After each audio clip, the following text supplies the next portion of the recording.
Pai Santo, nós louvamos ao Senhor, somos gratos pela imensa graça do Senhor em nossas vidas, somos gratos por tudo quanto o Senhor nos instruiu ao longo desse curso e clamamos, ó Deus, que nessa manhã, mais uma vez, o Teu Espírito nos oriente de modo a recebermos a palavra do Senhor e termos a nossa vida encorajada, direcionada e confrontado, ó Deus, pela Sua palavra. Nós louvamos ao Senhor e somos gratos a Ti, em nome de Jesus. Amém. Muito bem, pessoal. Semana passada tivemos aquele combinado de ir mais devagar com Deuteronômio. Então, na aula de hoje, nós vamos finalizar Deuteronômio, que ainda tem um bloco grande de informação, e explorar um pouco sobre como a Torá, a lei, o Pentateuco, se relaciona com o crente no contexto da Nova Aliança, do Novo Testamento. Na semana passada, um tema que suscitou pelo menos duas dúvidas que vieram direto até mim, mas eventualmente dúvidas que possam ter surgido também no contexto do todo. Na questão da figura do rei e o que diz respeito a algum tipo de possibilidade para que ele tivesse mais de uma esposa. Aquele cenário de não acumulará para si mulheres, não multiplicará para si mulheres, não terá muitas esposas, enfim. Para trazer um entendimento maior e mais amplo e também mais consistente com o cenário do Pentateuco, minha intenção no começo dessa aula é fazer uma breve análise do tema da poligamia no Pentateuco, de que forma isso se relaciona com a figura do rei e qual é a intenção do texto em Deuteronômio 17, de que forma isso normatizaria a questão de mais de uma esposa na sociedade israelita.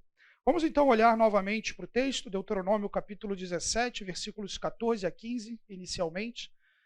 A palavra do Senhor nos diz: se quando entrarem na terra que o Senhor, o seu Deus, lhes dá, tiverem tomado posse dela e nela tiverem se estabelecido, vocês disserem: queremos um rei que nos governe, como tem todas as nações vizinhas.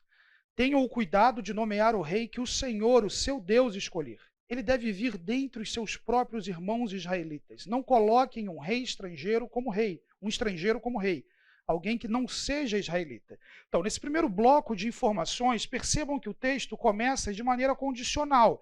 Se vocês fizerem isso. Já explorei com vocês que a ideia de ter um rei está presente no Pentateuco. Há uma direção, inclusive profética, em textos como Gênesis capítulo 49, de que algum tipo de reinado seria estabelecido no meio do povo, e esse reinado, inclusive, teria impacto nas demais nações. No entanto, a dinâmica de pedir um rei, Deuteronômio 17 coloca como partindo do povo, como efetivamente será o que vai acontecer na história. Mas não há em Deuteronômio 17, em primeiro lugar, uma determinação, um mandamento para se estabelecer um rei, mas sim um pressuposto diante da possibilidade de alguém pedir um rei. Não somente isso, mas esse rei seria pedido baseado no modelo das nações vizinhas. Um rei que nos governe como as nações vizinhas têm. Não somente as nações também têm um rei, mas esse rei governa, esse rei faz guerra, esse rei faz justiça, um rei efetivamente, uma dinâmica política estatal caracterizada em torno da figura de um rei. O primeiro elemento é que esse rei deveria ser nomeado por Deus, Deus escolheria o rei, e ele não deveria ser estrangeiro, mas alguém que está efetivamente relacionado à aliança, ao pacto, à promessa e à herança. O texto segue com algumas limitações para esse rei. Esse rei não deverá adquirir muitos cavalos, nem fazer o povo voltar ao Egito para conseguir mais cavalos, pois o Senhor lhes disse: jamais voltem por esse caminho. Ele não deverá tomar para si muitas mulheres, se o fizer, desviará o seu coração. Também não deverá acumular muita prata e muito ouro. Esse é o texto que nós vamos nos delongar um pouco mais nessa primeira parte, por essas três limitações que nós poderíamos dizer são os três principais recursos que reis das nações vizinhas explorariam. Eles teriam muito ouro, eles teriam poderio militar, caracterizado por cavalos, e eles teriam um grande harém que lhes permitiriam desfrutar de alianças políticas com nações vizinhas. O rei israelita, ele está absolutamente limitado nessas três esferas. É curioso pensar como que alguém que é o rei, que teoricamente um reino pensaria, esse indivíduo tem que ter a maior quantidade possível daquilo que se é esperado de um rei. Na verdade, no rei de Israel, esse indivíduo é limitado. Ele não vai ter aquilo que naquele mundo é entendido como os elementos essenciais para estabelecer o domínio, o poderio, a permanência de uma dinastia. Versículos seguintes: quando subir ao trono do seu reino, mandará fazer um rolo para o seu uso pessoal, uma cópia da lei que está nos cuidados dos sacerdotes levitas. Trará sempre consigo e terá que lê-la todos os dias da sua vida, para que aprenda a temer o Senhor, o seu Deus, e a cumprir fielmente todas as palavras dessa lei e todos esses decretos. Isso fará que ele não se considere superior aos seus irmãos israelitas e que não se desvie da lei, nem para a direita, nem para a esquerda, e assim prolongará o seu reinado sobre Israel, bem como dos seus descendentes. O segundo contraste é estabelecido entre o rei de Israel e o rei das nações vizinhas. O rei de Israel, ele faz devocional, ele está com devocional em dia. Ele tem a Bíblia e ele lê a Bíblia todo dia. Para quê? Para que o coração dele não se desvie. E consultando a Bíblia, consultando a palavra de Deus, a intenção do texto é que o rei, aquele que nas nações vizinhas é entendido como uma encarnação do próprio Deus, ou alguém que tem um contato privilegiado com Deus, nesse cenário ele não pode se considerar superior aos irmãos israelitas. O rei é um como qualquer. E olha que interessante essas frases finais. É assim que o reino vai ser prolongado. Não seria pela multiplicação de cavalos, de ouro ou de mulheres, mas pela fidelidade à lei de Deus que o reino seria estabelecido. Então, em primeiro lugar, tenham essa imagem em torno da intenção autoral por trás do texto. A intenção do texto é deixar claro onde o coração do rei deve estar para que o reino esteja seguro, inclusive para os seus descendentes, um tema importante dentro do Pentateuco que já exploramos aqui. Quais são as limitações, então? O rei precisa ser apontado por Deus, não pode ser estrangeiro, não deve acumular cavalos, não deve fazer o povo voltar ao Egito, não deve acumular mulheres, não deve acumular prata e ouro e deve ter um rolo da lei e ler todos os dias. Nesse ponto em especial do acúmulo de mulheres, vamos então dedicar alguma concentração aqui de modo a entender por que não somente ao rei é chamado a atenção em torno da política de haréns, mas como a questão de ter mais de uma mulher é tratada dentro do Pentateuco e transportando depois para como isso acontece no progresso da revelação. Em primeiro lugar, meus irmãos e irmãs, o padrão de Deus. Logo na criação, em Gênesis capítulo 2, versículo 24, o Senhor estabelece o padrão do que é casamento.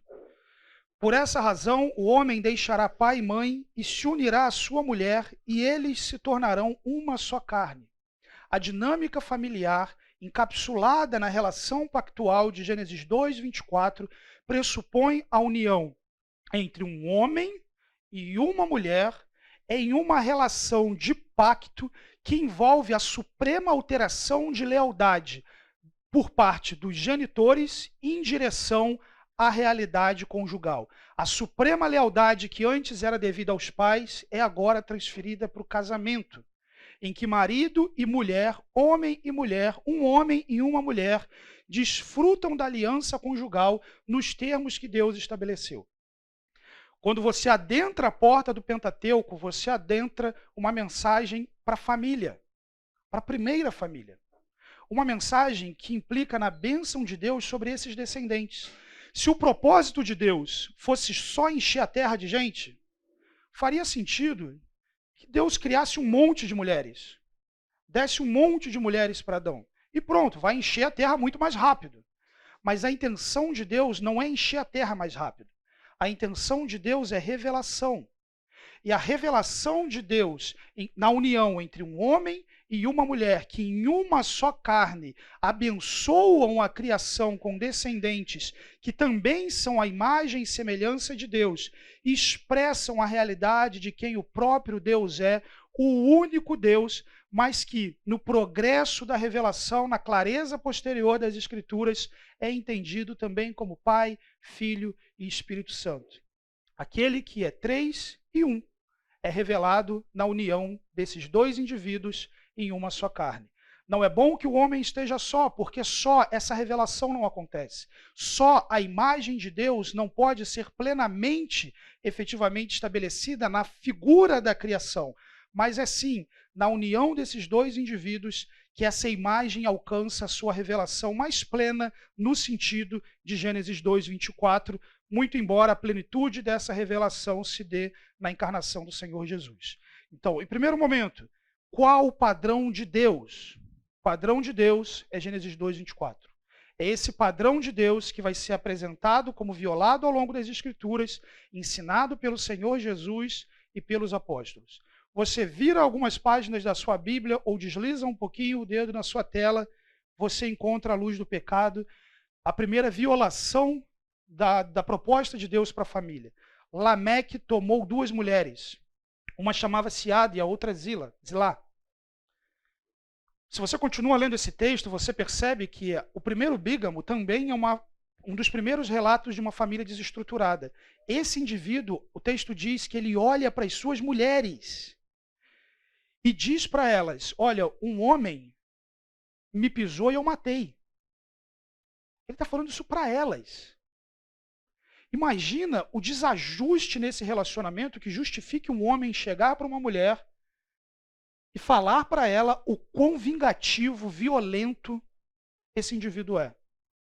Qual o tamanho de opressão, de dificuldade que essas mulheres não viviam num lar como um indivíduo como esse, cuja pena é totalmente desproporcional à própria lei que vai ser demonstrada no Pentateuco do olho por olho, dente por dente. Você não mata quem te esbarrou. Se fosse proporcionalidade, você esbarraria. Mas nem isso seria o caso dentro do progresso da revelação. Essa primeira violação de Gênesis 2:24 é desdobrada em outros elementos de violação dentro do Pentateuco. Boa parte dos patriarcas, por exemplo, Abraão com Sara, Agar, Quetura, Jacó com Lia, Raquel, Bila, Zilpa. Isaac não tem duas mulheres. Então, Isaac é um patriarca monogâmico. Mas não somente esses patriarcas da família original, mas ainda outros indivíduos no Pentateuco são demonstrados como tendo mais de uma mulher, e aparentemente Moisés, ou no caso de Gênesis, o indivíduo que escreveu aqueles toledotes lá atrás, assistam a primeira e a segunda aula, não apresenta nesse momento uma condenação explícita por aquilo que está acontecendo. Então Abraão não vai ser condenado por isso, Jacó não vai ser condenado por isso, o que pode suscitar a alguns a ideia de que Deus está ok com isso, de que não há uma reprovação de Deus a essa prática. Vamos desenvolver um pouco mais isso. Veja também que, ainda que personagens importantes na narrativa bíblica sejam demonstrados como possuindo mais de uma esposa, outros tantos são demonstrados desfrutando da realidade conjugal de Gênesis 2:24. Por exemplo, Noé é retratado como casado com uma esposa e juntos tiveram 3 filhos. Jó não menciona que ele tenha sido polígamo. Ele é descrito como casado com uma esposa que não é nomeada. José é retratado como tendo um relacionamento com uma esposa, Zenate, filha do sacerdote de On no Egito. Não há menção de que ele tenha sido polígamo. Então, não é um padrão estabelecido na Escritura de que todo mundo tem muitas mulheres. Não. Você tem famílias com importância na narrativa bíblica que são demonstradas sem concubinas, sem outras esposas. Essas famílias sempre têm consequências. Embora no Pentateuco nós não veremos uma condenação clara à poligamia, as narrativas sempre demonstram que a violação de Gênesis 2:24 traz consigo consequências. E aqui deixa eu fazer um parênteses. Nos estudos em cosmovisão, quando se fala de criação, normalmente se faz uma separação entre aquilo que é criacional e aquilo que é mecânico. O que é criacional? Criacional é tudo aquilo que faz parte do mundo tal como Deus o criou. O casamento, a família, a educação de filhos, o trabalho, o relacionamento entre marido e mulher, o relacionamento com Deus e tantos outros aspectos são criacionais. O que é mecânico? Mecânico é tudo aquilo que existe legitimamente no mundo com a finalidade de tornar a vida no mundo caído possível. Polícia, lei, políticas, medicina, tecnologias no sentido reparador dos efeitos da queda.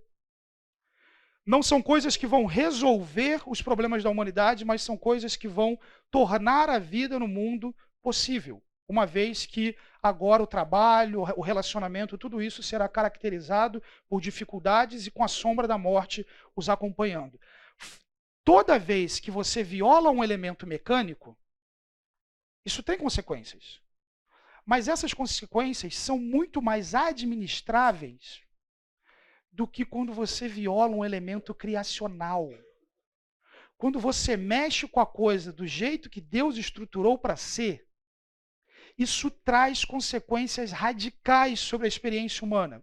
Quando você mexe com o sentido do que é homem, do que é mulher, do que é casamento, de quem é Deus, de como o relacionamento com Deus se dá, quando você tenta mexer naquilo que é fundamentalmente criacional, isso viola o próprio sentido de ser humano. E por isso, traz elementos condenatórios e consequentes, substanciais sobre a vida humana. E o casamento é um deles. A violação da santidade conjugal de Gênesis 2, 24, traz consequências substanciais na vida humana.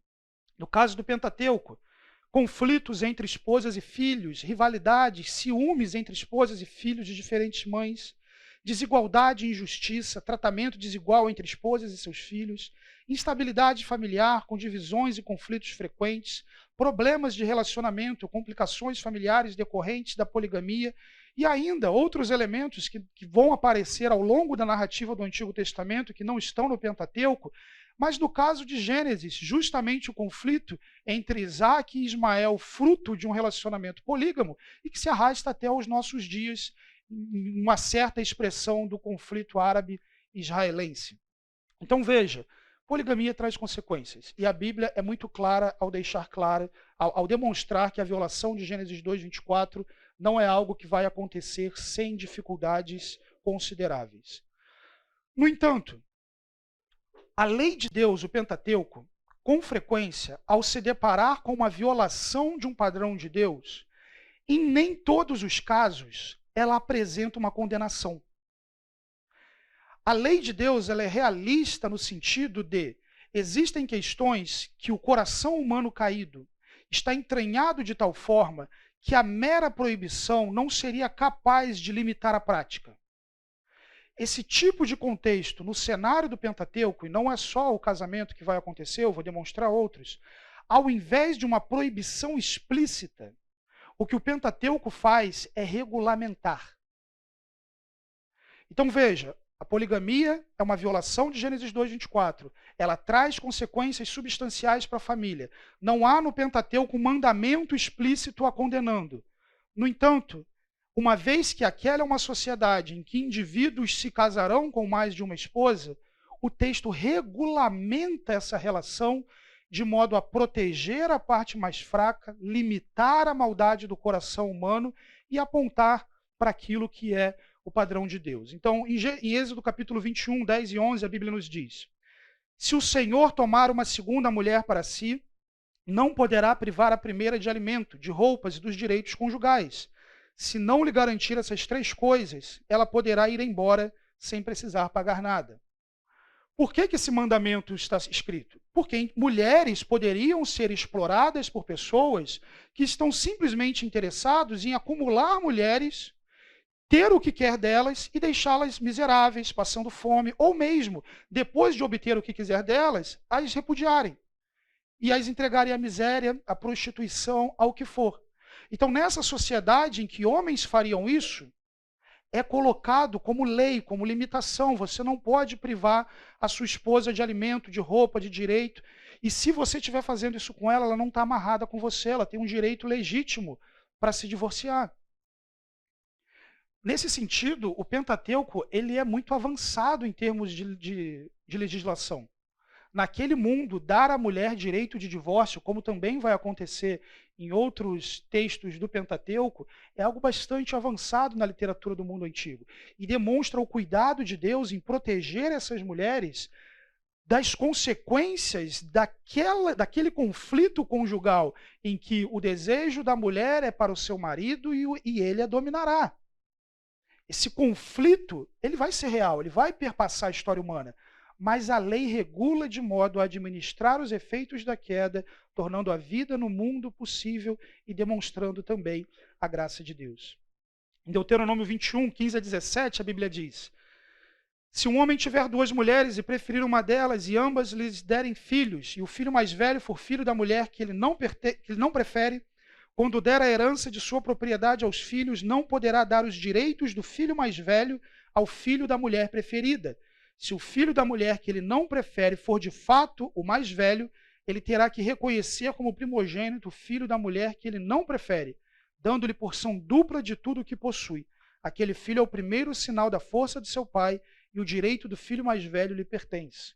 Novamente, uma regulação de uma violação de Gênesis 2, 24, de modo a preservar os direitos dos filhos. Porque qual é uma das consequências da poligamia que nós vimos? Conflito entre os filhos. Isso iria acontecer. O indivíduo teve o filho mais velho, o direito é dele. Ele prefere o caçula da outra esposa. A lei está garantindo o direito de herança àquele indivíduo. Então veja,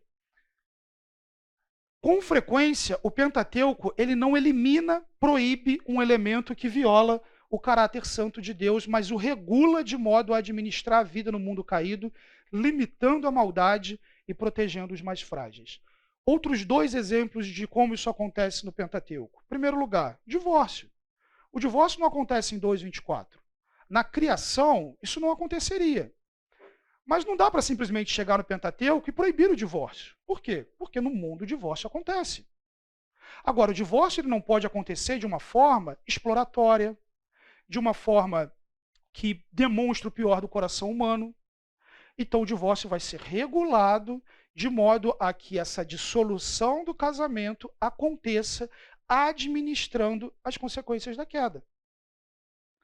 A escravidão. Deus não criou ninguém para ser escravo no sentido de homens. Ele nos criou para ser servos dele. Mas ele não criou ninguém para ser escravo. Mas o Pentateuco é escrito numa sociedade em que a escravidão acontece. Ao invés do texto proibir a escravidão, ele regulamenta. E, novamente, há um texto, uma legislação profundamente avançada. Os direitos que o escravo tem no Pentateuco, você não encontra paralelo. Com a possibilidade, inclusive, dele ser liberto em 50 anos, no ano do jubileu, dele desfrutar da libertação, dele desfrutar dos bens do seu senhor e da identificação do israelita como um escravo que foi liberto pelo Senhor do Egito. Mas você não há no Pentateuco a condenação. Olha, escravidão é pecado, viola a criação de Deus, embora isso seja verdade. Mas isso é regulamentado de modo a proteger o escravo da exploração de um senhor que expressa nessa relação o pior de si.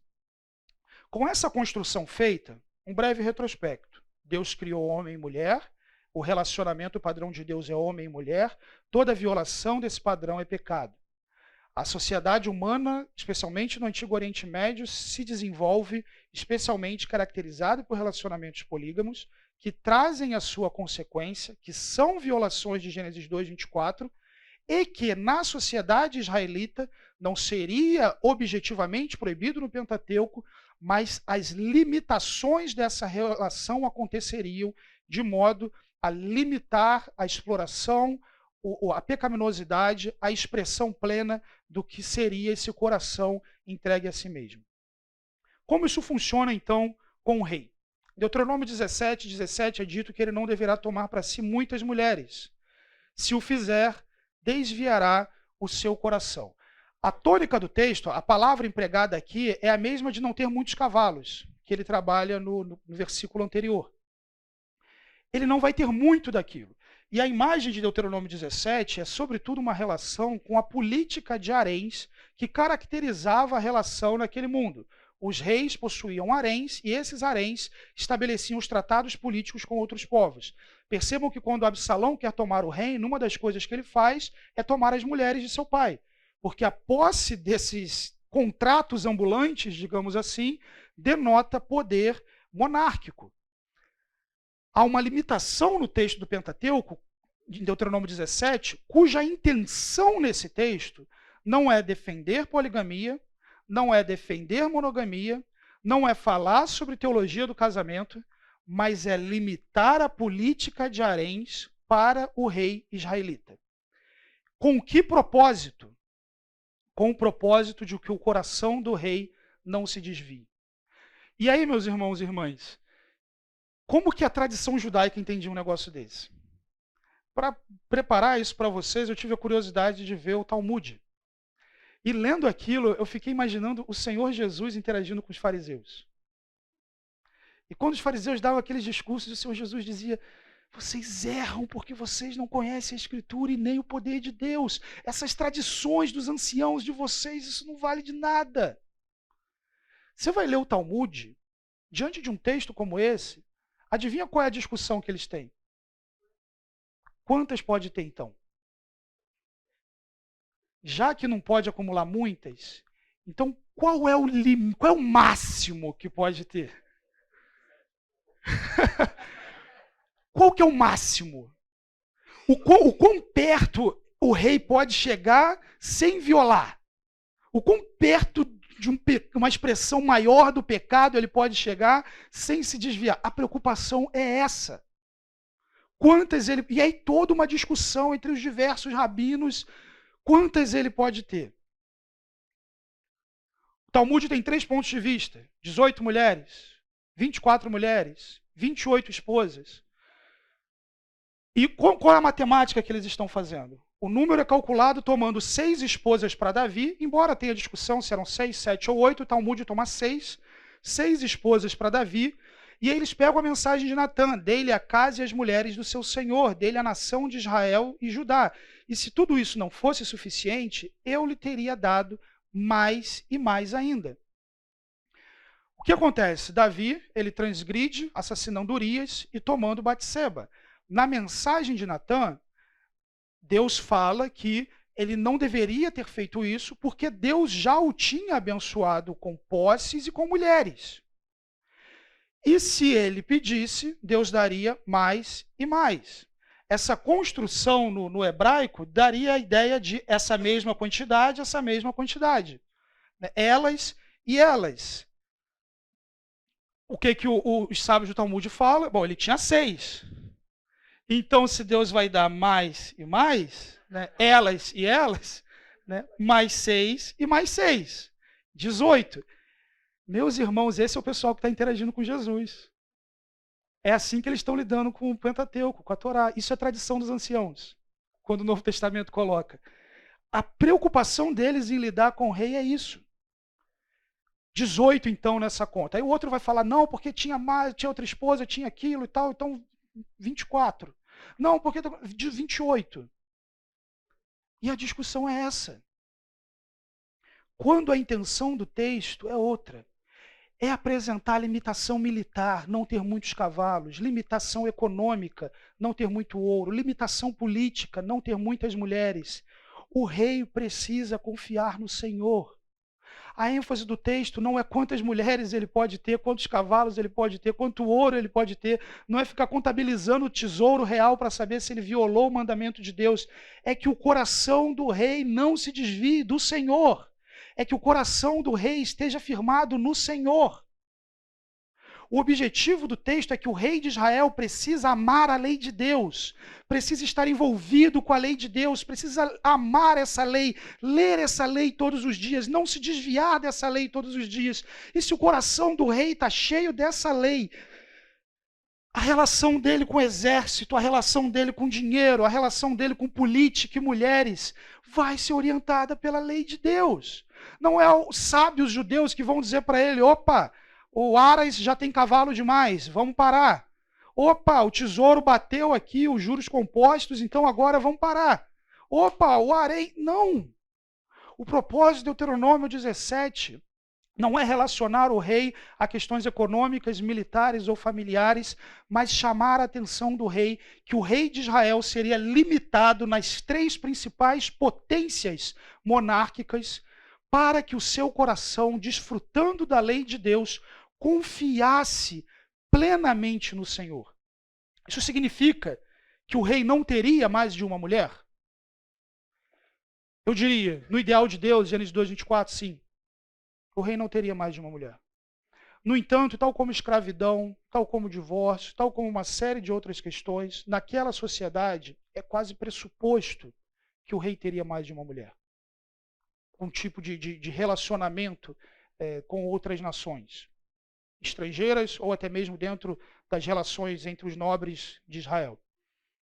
O que o texto está preocupado é em limitar essas relações e chamar a atenção do rei para o fato de que isso desvia o coração do rei. O que todos os reis de Israel vão fazer? Eles vão explorar em limites absolutos, em limites não estabelecidos, mas claramente violados na sua prática. Então, por exemplo, no final da aula, o Fernando comentou comigo da Nancy Pierce, que explora a ideia de que os reis teriam violado o mandamento ao fazerem tratados com outros povos através de harém. De fato, sim, porque o que eles fizeram foi estabelecer paz não na confiança no Senhor, mas através de política. Da mesma forma como eles violariam se a paz deles estivesse estabelecida no seu dinheiro, se a paz do reino estivesse estabelecida no mero poderio militar. Poderio militar aconteceria, dinheiro aconteceria, e mesmo sendo uma violação de Gênesis 2:24, nesse mundo caído, no que diz respeito ao rei de Israel, algum tipo de relacionamento nesse sentido aconteceria. Deuteronômio 17 visa, nesse mundo caído, em que coisas terríveis acontecem, regulamentar uma prática de modo a preservar violações e colocar o coração do rei no lugar certo. O que a gente deve considerar? O texto não diz que precisa ter rei, não diz que o rei precisa ter mais de uma esposa, não é um mandamento para o rei isso. Não incentiva o rei a ter mais de uma esposa, na verdade, desencoraja, elas podem desviar o seu coração, mas regula a realidade em que reis possuem haréns, limita a maldade e faz uma crítica teológica à diplomacia centrada em haréns. Se o fizer, você vai desviar o seu coração. A mãe de Lemuel, em Provérbios 31:3, reverbera: não gaste sua força com mulheres, seu vigor com aquelas que destroem reis. Essa é a teologia do rei em Deuteronômio. E isso é o que vai acontecer na história dos povos, na história dos reis de Israel e Judá. Quando, então, efetivamente, o ensino de Gênesis 2:24 é bem estabelecido na Escritura, de modo a que fique claro de que não simplesmente é algo que está sendo limitado, mas sim ordenado, direcionado com muita clareza. Em primeiro lugar, a forma como o Senhor Jesus ensina. Ele respondeu: vocês não leram que no princípio o Criador os fez homem e mulher e disse: por essa razão o homem deixará pai e mãe e se unirá à sua esposa e os dois se tornarão uma só carne. Assim eles já não são dois, mas sim uma só carne. Portanto, o que Deus uniu ninguém separe. Perguntaram eles: então por que Moisés mandou dar uma certidão de divórcio à mulher e mandá-la embora? Jesus respondeu: Moisés permitiu que vocês se divorciassem de suas esposas por causa da dureza de coração de vocês, mas não foi assim desde o princípio. Qual é a tônica do ensino de Jesus? O assunto é algo que está sendo regulado. No caso aqui, divórcio. O ensino de Jesus não foi as leis do Pentateuco, mas aquilo que é criacional, o padrão de Deus.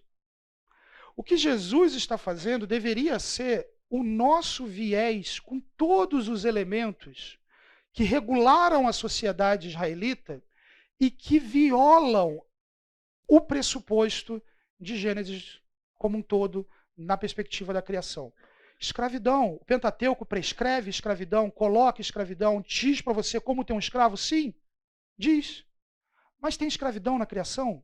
Deus criou alguém para ser escravo? Não. Isso foi regulado.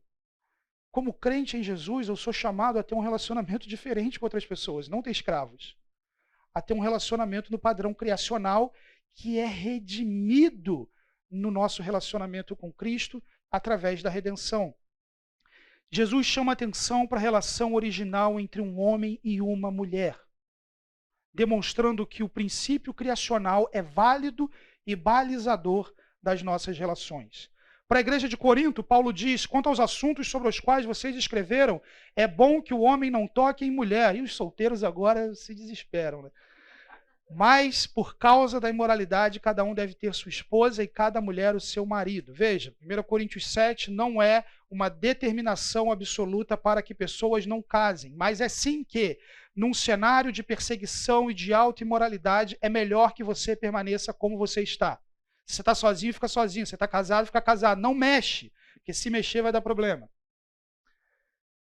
Nesse cenário, por causa da imoralidade, cada um deve ter sua esposa, cada mulher seu próprio marido.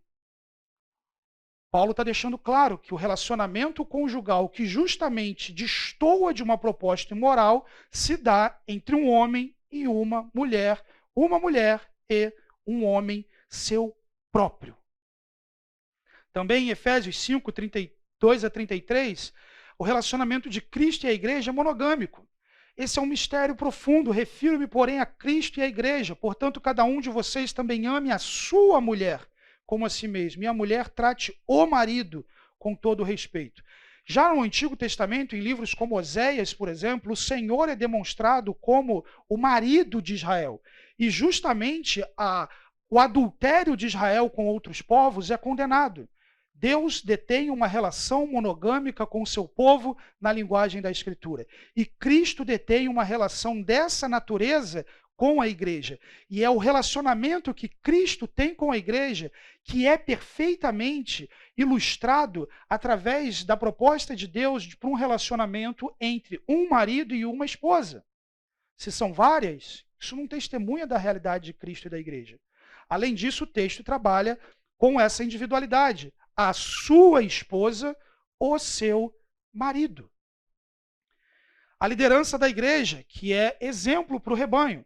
Essa afirmação é digna de confiança. Se alguém deseja ser bispo, deseja uma nobre função, é necessário, pois, que o bispo seja irrepreensível, marido de uma só mulher, moderado, sensato, respeitável, hospitaleiro e apto para ensinar. Você tem alguns pontos de vista diferentes do sentido de marido de uma só mulher, mas nenhum desses pontos de vista admite que esse indivíduo seja polígamo. Isso pode significar não recasado, não polígamo, alguém que é fiel à esposa atual, né? Então tem pontos de vista diferentes, mas fato é, todos os diversos pontos de vista, no sentido dessa palavra, entendem que ter mais de uma esposa é desqualificador para a liderança do povo de Deus. O que a gente conclui por aí, então? A partir daí, a poligamia é um desvio do padrão original de Gênesis 2, 24. Ela é tolerada temporalmente ao longo do Antigo Testamento, não sem consequência, regulada na sociedade israelita, limitando a exploração e garantindo direitos, limitada no exercício político dos reis de Israel, condenada indiretamente por Jesus, condenada no ensino dos apóstolos e dissonante da ação de marido exclusivo e fiel que Yahvé detém com Israel e de Cristo com a igreja.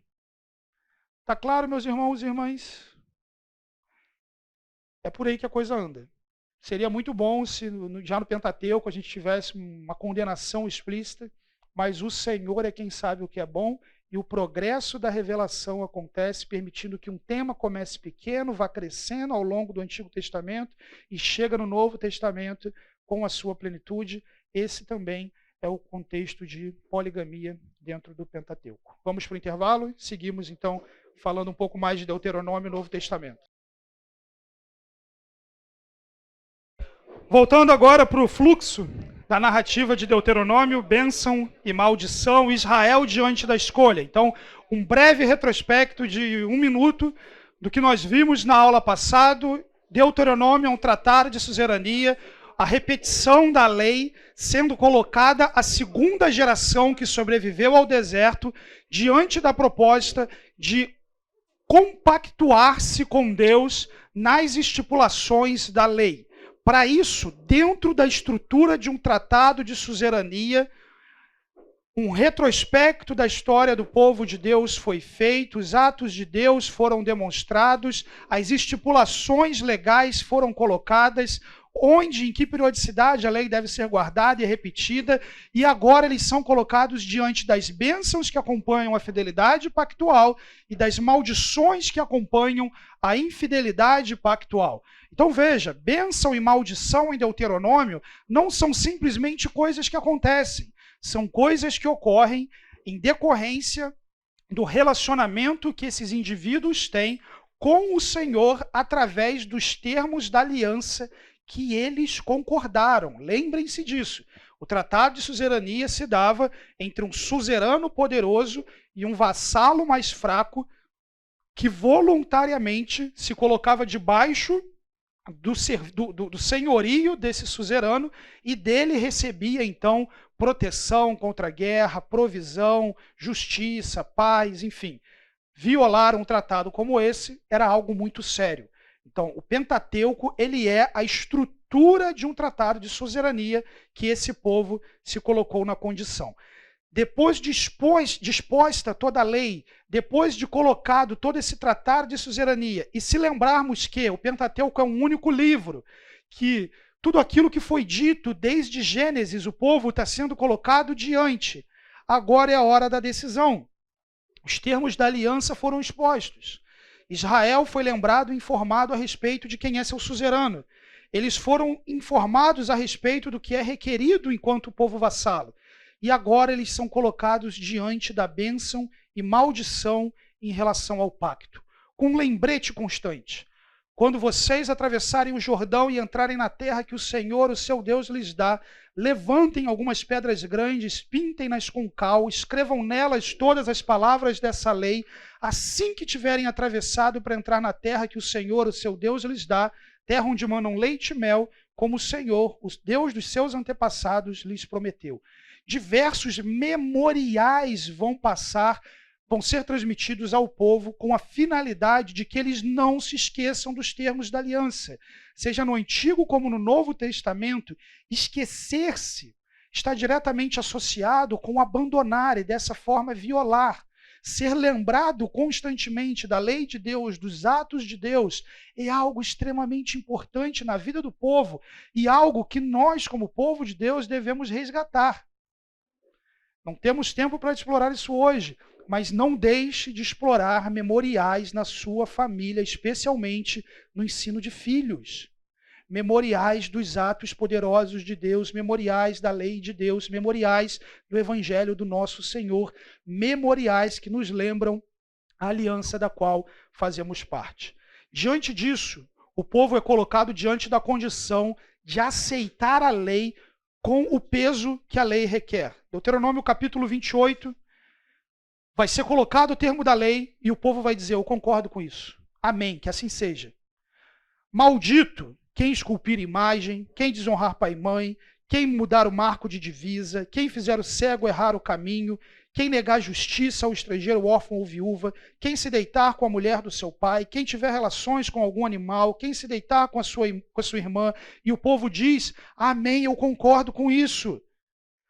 Maldito quem matar secretamente o seu próximo, aceitar pagamento para matar um inocente, não puser em prática as palavras dessa lei, maldito. E o povo diz amém, estou concordando com isso. O texto nos diz, se vocês obedecerem fielmente ao Senhor, o seu Deus, e seguirem cuidadosamente todos os seus mandamentos que hoje lhes dou, o Senhor, o seu Deus, os colocará muito acima de todas as nações da terra. Todas essas bênçãos virão sobre vocês e os acompanharão, se vocês obedecerem ao Senhor, o seu Deus. Dentro do contexto do tratado de suzerania, se o povo, diante dessa concordância que foi feita com a lei, com o pacto, se eles forem fiéis ao seu suzerano, fiéis ao pacto, eles serão abençoados, protegidos, guardados pelo seu Senhor. Diversas bênçãos são colocadas e aqui agrupadas para facilitar o nosso entendimento. Em primeiro lugar, prosperidade material. Abençoados na cidade, no campo, fruto do ventre da terra, animais abençoados, cestos, amassadeiras abençoados, colheitas abundantes. O povo seria abençoado em prosperidade material, liderança e domínio. Eles seriam uma nação santa ao Senhor, emprestariam a muitas nações, não tomariam empréstimos, cabeça e não cauda. Esse aí é o pessoal que vem do meio mais quente, no cenário evangélico, já cabeça e não cauda.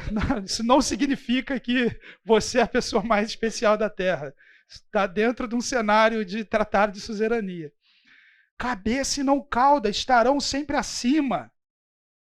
Proteção e segurança, livramento de doenças, proteção contra pragas e contra todos os males, proteção contra seus inimigos, proteção ao entrar e sair, fertilidade e abundância, a bênção de Deus sobre os celeiros, sobre o rebanho, sobre a produção do solo, inclusive aqui sobre a fertilidade conjugal também.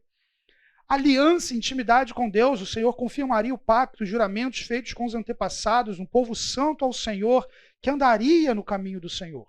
Então, o Senhor suzerano sempre será fiel à sua aliança. Deus não viola o pacto. Deus é fiel à aliança como uma expressão da sua santidade, do fato de que Ele é verdadeiro, Ele não mente, Ele não é falso, nem traidor, Ele é sempre fiel à aliança. Mas o povo, com frequência, é infiel à aliança. E uma vez que esse povo fosse infiel à aliança, há uma expressão de maldição em Deuteronômio 28. Entretanto, se vocês não obedecerem ao Senhor, o seu Deus, e não seguirem cuidadosamente todos os seus mandamentos e decretos que hoje lhes dou, todas essas maldições cairão sobre vocês e os atingirão. Que maldições? Adversidades gerais, doenças, pragas, fracasso agrícola, derrota diante dos inimigos, saque e opressão, fome, desespero, escravidão.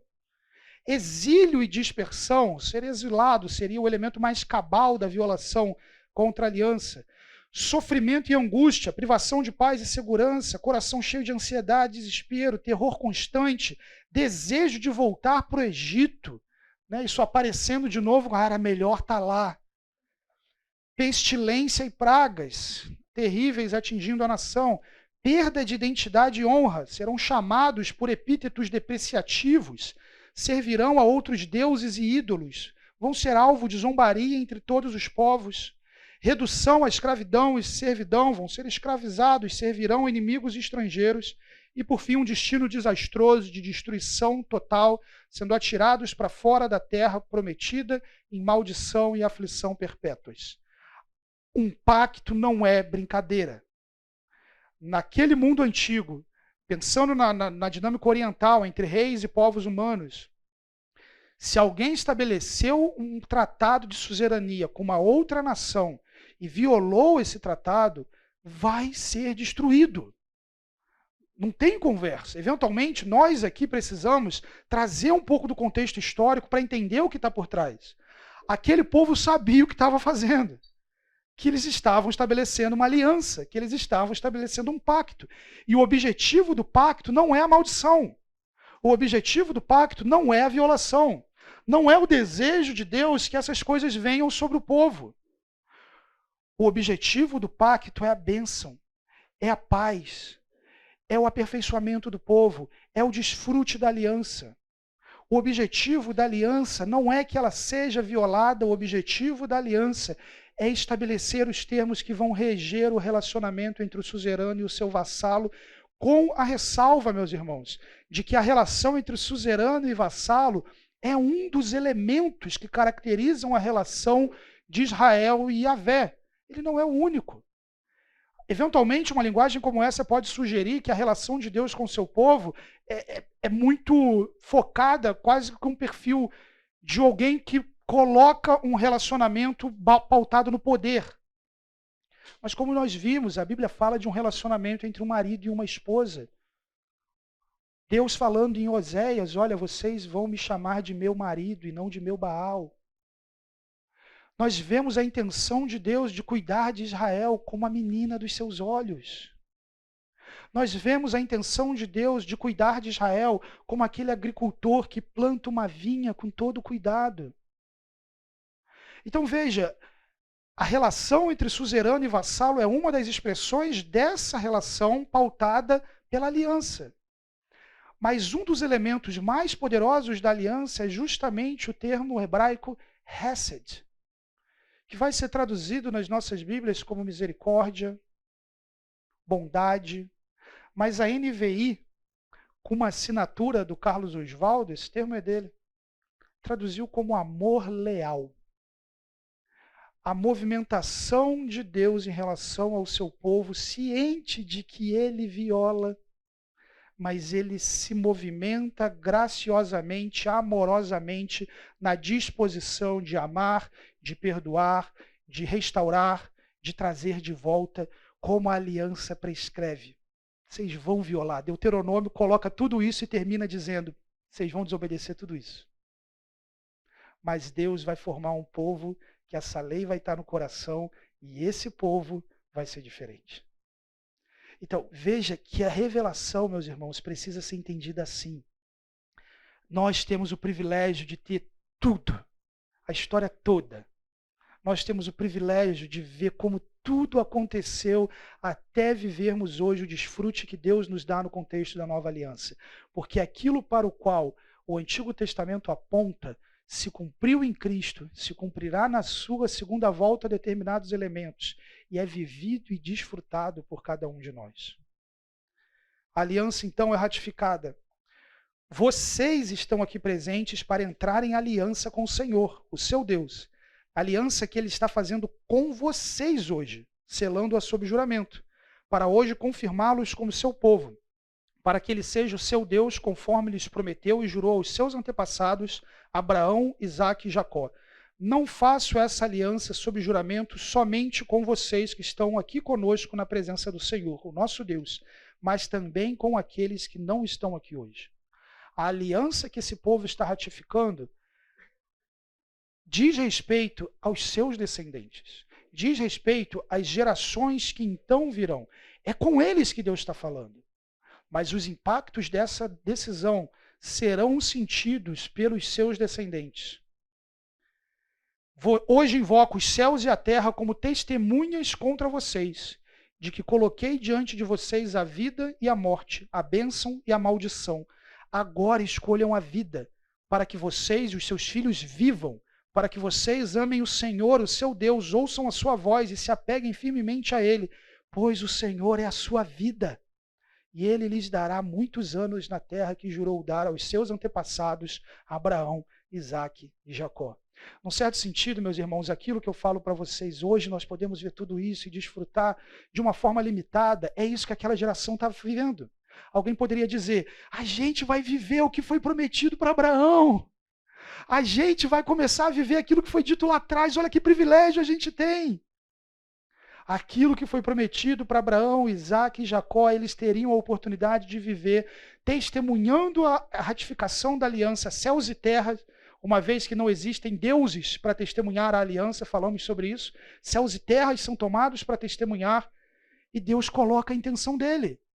Escolhe a vida, escolhe a bênção, porque é isso que vai fazer diferença na sua vida, na vida dos seus filhos. E, sobretudo, não porque você vai desfrutar da bênção, mas porque a sua vida é o Senhor.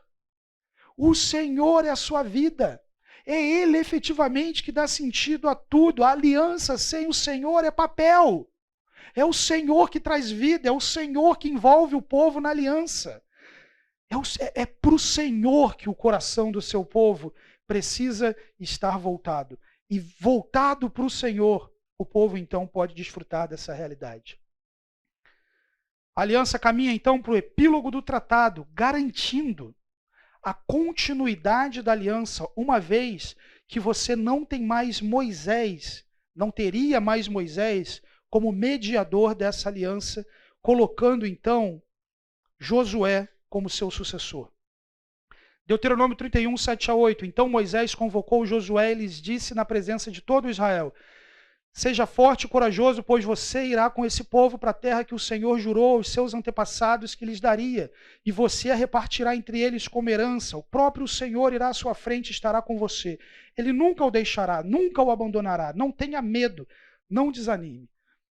Meus irmãos, essa é uma das cenas que evocam aquela imagem de um Moisés humilde. Sensacional. Por quê? Porque Moisés ouviu de Deus que ele não entraria na terra. Seria muito fácil ele bater o pé dizendo, é meu direito. Foi eu que fui lá falar com o faraó, foi eu que tive que aguentar a reclamação desse povo, foi eu que tive que padecer no deserto, foi eu que tive que fazer tudo isso, foi eu que sofri, eu que tive necessidade. Esse rapaz novo nem saiu do Egito. Criancinha, talvez. Mas olha o que ele faz. Ele chama o Israel inteiro. Convoca Josué. Coloca ele no meio do povo todo e diz, não é só comigo que Deus fala. Eu não vou entrar na terra, o Senhor sabe de tudo. Mas, esse camarada aqui, vai guiar vocês.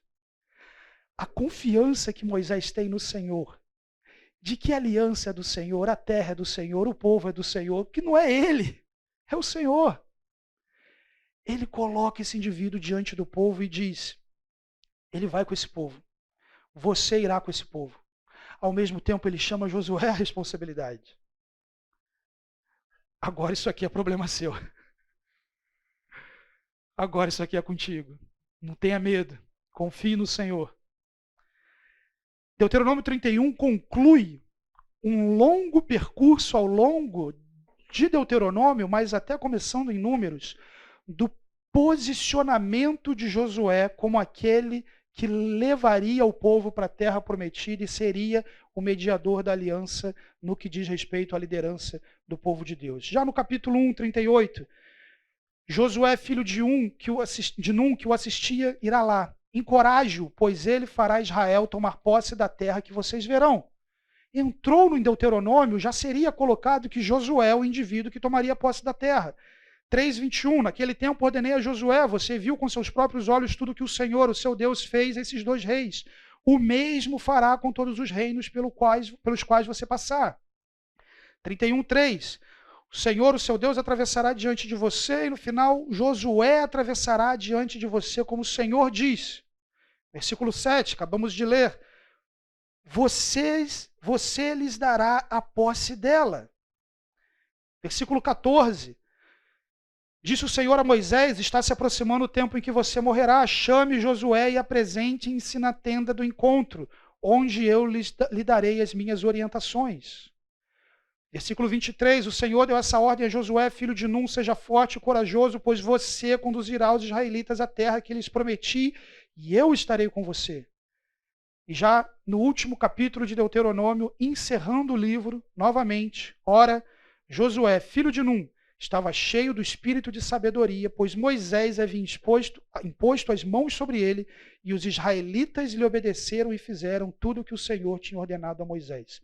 Deuteronômio termina com Moisés morrendo, Josué sendo colocado na condição de líder do povo de Deus, pacificamente Moisés estendendo a sua mão sobre ele, o povo testemunhando essa realidade, Josué recebendo o Espírito de Deus e ficando claro que tudo aquilo que Deus vinha fazendo, Deus continuaria fazendo, e o povo obedece. Nesse sentido, a conquista da terra é assegurada, a continuidade da aliança é assegurada.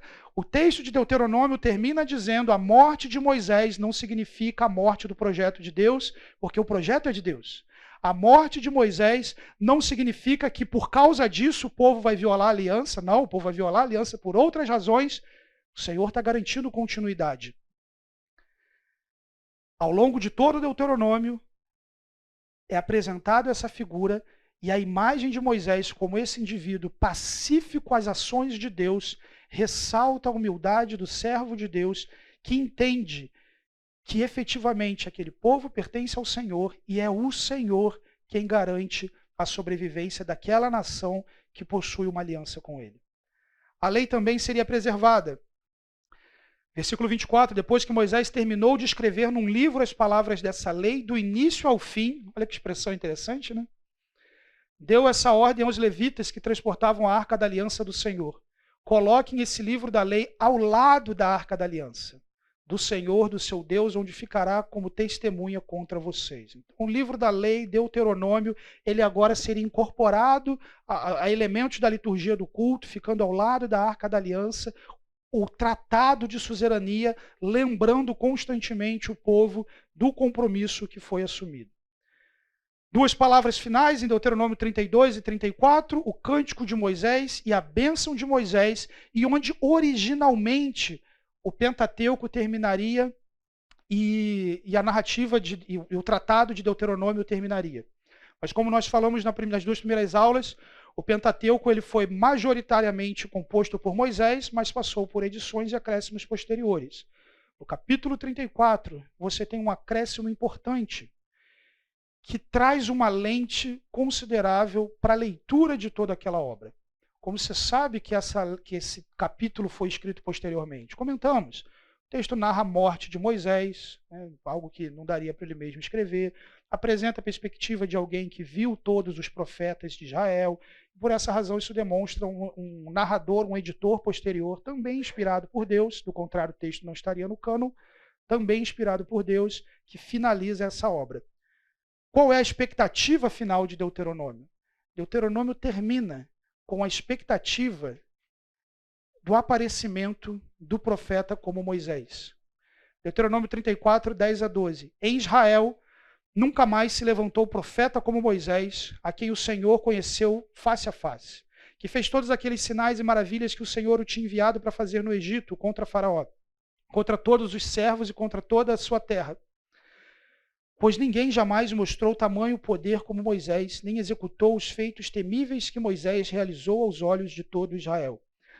No entendimento de alguém dos dias de Moisés, praticamente não existia movimento profético.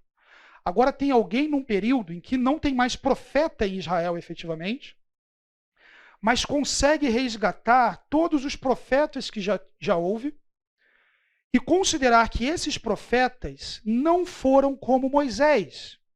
O que está por trás desse indivíduo, do entendimento, da reflexão desse indivíduo ao falar que nenhum profeta foi como Moisés? Deuteronômio termina deixando claro para os seus leitores que a expectativa de Deuteronômio 18:15 ainda não tinha sido cumprida. O Senhor, o seu Deus, levantará do meio de seus próprios irmãos um profeta como eu. Não foi Josué que cumpriu isso. Nenhum dos profetas cumpriram isso. No pós-exílio, retornando do cativeiro, readministrando as expectativas, sobretudo escatológicas do povo, esse indivíduo está lendo o Pentateuco e ele está olhando que o Pentateuco, como nós falamos aqui, possui uma ênfase na promessa de Deus, começando desde Gênesis em 3:15, perpassando as promessas e alianças que Deus fez, passando por Moisés e a expectativa que Moisés coloca que um profeta, alguém que anunciará a palavra de Deus, um profeta como ele seria levantado, mas esse profeta ainda não veio.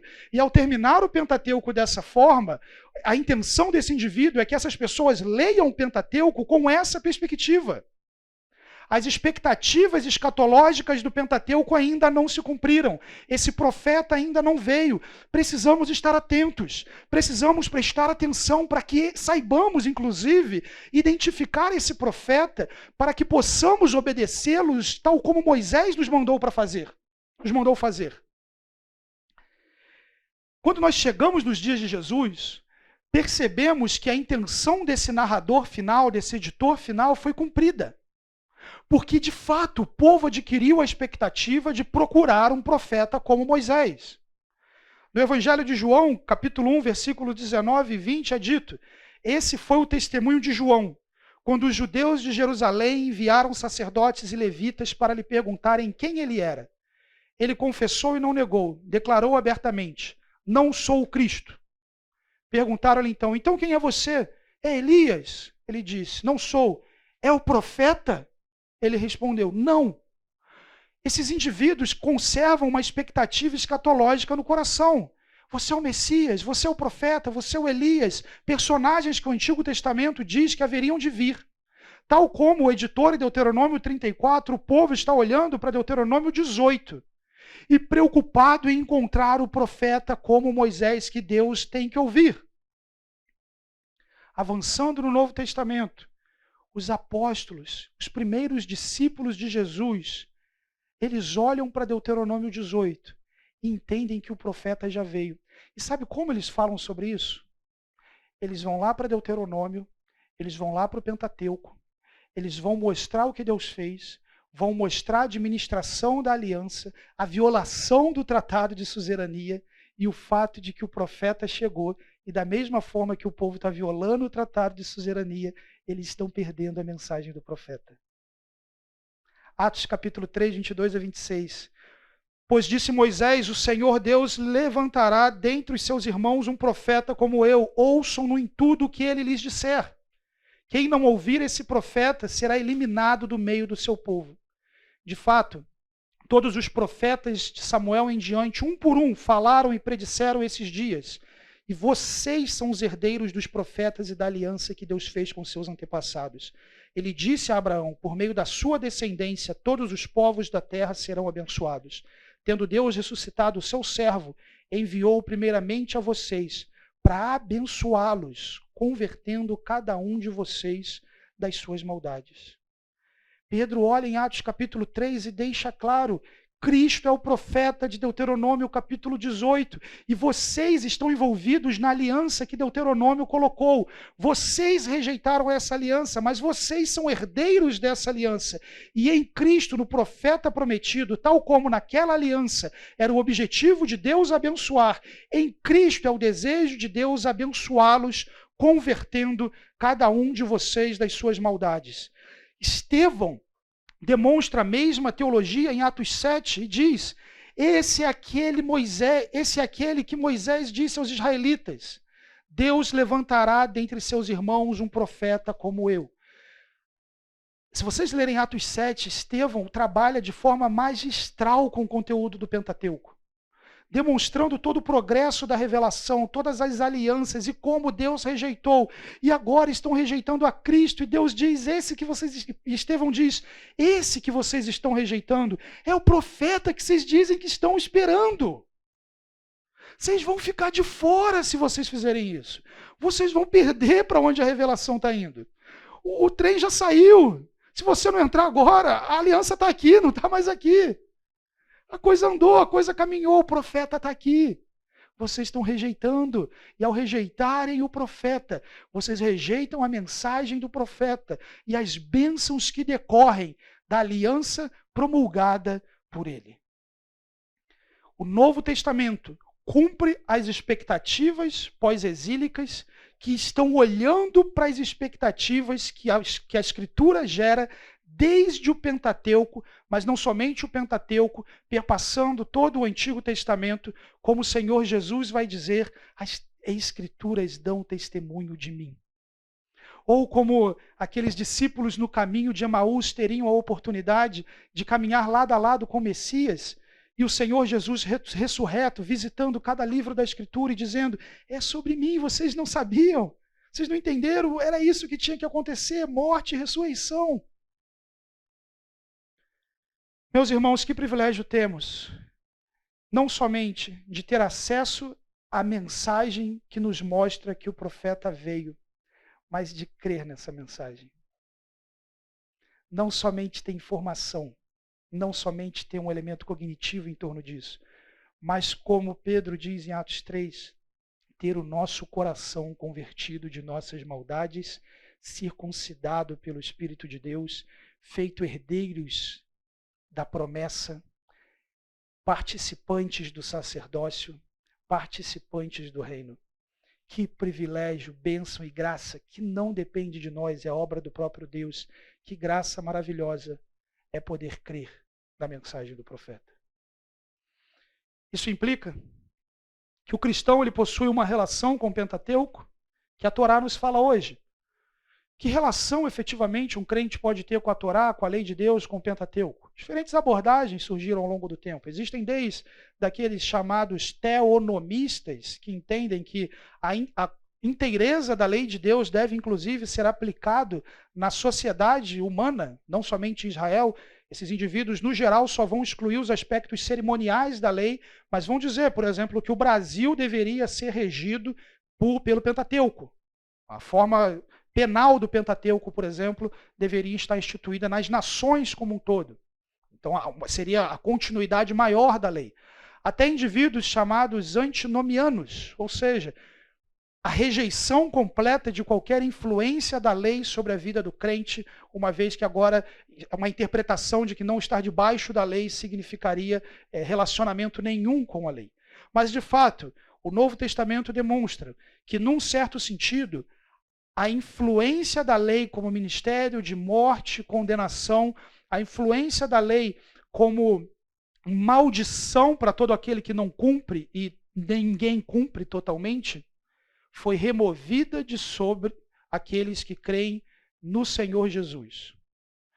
No entanto, o Novo Testamento utiliza da lei com frequência para direcionar o povo de Deus, para ordenar determinadas coisas ao povo de Deus. O que implica que há uma leitura que eu faço desse texto que eu não devo ler como um texto histórico, que conta coisas que aconteceram, mas sim como algo que tem influência na minha vida, sobretudo lembrando que toda a Escritura é palavra de Deus. Que relações, então, precisamos compreender? O progresso da revelação, a participação nas alianças e promessas. O Novo Testamento diz que você foi feito participante de uma promessa. Você precisa entender que promessa é essa. Informar o caráter e a vontade de Deus, situar a expectativa escatológica e conduzir a Cristo e aos seus propósitos redentores. Em primeiro lugar, progresso da revelação. Gálatas 3, 15 a 18, a Bíblia diz. Por sinal, gente, fica de dever de casa, leiam Gálatas essa semana, pensando em tudo que vocês viram em Pentateuco. Irmãos, humanamente falando, ninguém pode anular um testamento depois de ratificado, nem acrescentar-lhe algo. Assim também as promessas foram feitas a Abraão e ao seu descendente. A Escritura não diz e aos seus descendentes, como se falando de muitos, mas ao seu descendente, dando a entender que se trata de um só, isso é, Cristo. Quero dizer isso, a lei que veio 430 anos depois não anula a aliança previamente estabelecida por Deus, de modo que venha invalidar a promessa. Pois se a herança depende da lei, já não depende de promessa. Deus, porém, concedeu-a gratuitamente a Abraão mediante promessa. Na segunda aula, comentei com vocês como centro de teologia a fé na promessa de Deus. A confiança que os indivíduos já no Pentateuco deveriam ter na promessa que Deus estabeleceu desde Gênesis 3,15 em diante. O que Paulo está dizendo em Gálatas? O fato de ter sido promulgada uma lei não muda o fato de que Deus ofereceu e determinou uma promessa graciosa e incondicional com Abraão, na qual nós fomos feitos participantes. Então, quando o indivíduo crê em Jesus, quando o indivíduo é salvo pelo Senhor, ele não é salvo pela lei, nem tampouco é a lei que o coloca diante daquela condição, como nunca foi. A salvação nunca foi pela lei. Não existe duas formas diferentes de ser salvo. O jeito que é salvo no Antigo Testamento e o jeito que é salvo no Novo. Isso não existe. A salvação é pela graça por meio da fé. A quantidade de informação disponível a respeito disso progride ao longo do tempo, e seja no Antigo ou no Novo Testamento, o objeto final para o qual essa fé aponta é a morte e a ressurreição de Jesus como mediador absoluto da aliança. Quando esse indivíduo crê, ele é inserido em coisas que aconteceram há milhares de anos. Ele é inserido numa promessa, ele é inserido naquilo que envolve o que o Senhor falou com Abraão. Com que propósito? Qual era então o propósito da lei, Paulo pergunta? Foi acrescentada por causa das transgressões. Se vocês forem ver, os 10 mandamentos acontecem em que contexto? Bezerro de ouro. Imediatamente no cenário do bezerro de ouro. Foi acrescentada por causa das transgressões, até que viesse o descendente a quem se referia a promessa. E foi promulgada por meio de anjos pela mão de um mediador. Contudo, o mediador representa mais de um. A Deus, porém, é um só. Então a lei opõe-se às promessas de Deus de maneira nenhuma, pois se tivesse sido dada uma lei que pudesse conceder vida, certamente a justiça viria da lei. Mas a Escritura encerrou tudo debaixo do pecado, a fim de que a promessa, que é pela fé em Jesus Cristo, fosse dada aos que creem. Então, a primeira imagem é que a lei condena todo mundo. A lei coloca o mundo com clareza debaixo da condenação, e à medida que ela coloca o mundo debaixo da condenação, limitando a maldade e o pecado por causa das transgressões, ela prepara o mundo para a promessa que é o Senhor Jesus. Outro elemento de propósito: antes que viesse essa fé, estávamos sob a custódia da lei, nela encerrados. A imagem aqui é de um guarda, até que a fé que haveria de vir fosse revelada. Assim, a lei foi o nosso tutor até Cristo, para que fôssemos justificados pela fé. Agora, porém, tendo chegado à fé, já não estamos mais sob o controle do tutor. A figura do tutor aqui talvez seja a profissão de alguns. Paidagogos, né? Que hoje é o nosso termo pedagogo. Né? A lei foi aquela que, quando éramos crianças, ela nos guardou, nos protegeu e nos conduziu até Cristo.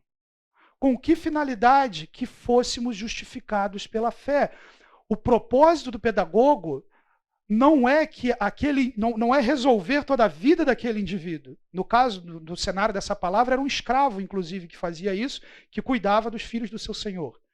Mas aquele indivíduo seria adulto e não mais precisaria do pedagogo. À medida que esse pedagogo, a lei como pedagogo, guarda esse indivíduo e o direciona até Cristo, com que propósito? Que seja justificado pela fé. O propósito da lei não é justificar, o propósito da lei é guardar e encaminhar até Cristo. Tendo chegado agora, que sentido faz? Imagina, pegar a nossa realidade, que não é exatamente aquela, mas você agora adulto, trabalhando, já formado, você voltar lá para pedagogo, ou para o pedagogo que cuidou de você quando tinha 5 anos, e falar, me ensina a desenhar o quadrado? Me ensina a lidar, a juntar os pontos? Me ensina de novo a ler? Não, essa fase passou. Você já foi conduzido para onde você tinha que estar. Na imagem do que a lei fez conosco em Cristo, e essa é a tônica de Gálatas, é loucura tentar dar esse passo de volta, retornar para as prerrogativas da lei, quando você já recebeu aquilo para o que a lei aponta. Paulo diz em Romanos 10, 1-4, que o desejo dele é que os israelitas sejam salvos, porque ignorando a justiça que vem de Deus, procurando estabelecer a sua própria, não se submetem à justiça de Deus. Porque a lei é o telos, é o fim da lei, o telos da lei é Cristo, para a justificação de todo o que crê. É para aí que a lei está indo. É nessa direção que a lei aponta. E nos envolve.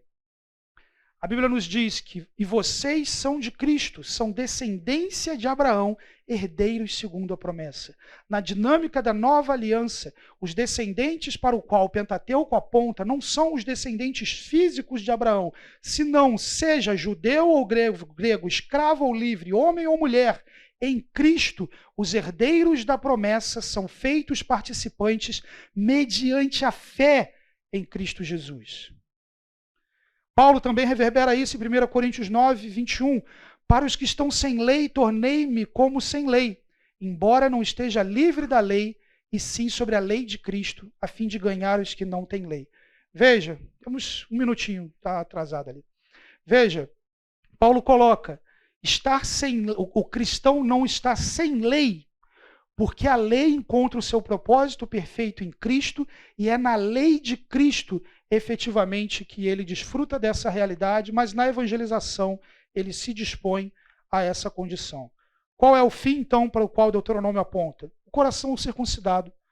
O Senhor, seu Deus, circuncidará o teu coração e o coração da sua descendência, para amares o Senhor, teu Deus, de todo o coração, de toda a tua alma, para que vivais. Esse sempre foi o propósito.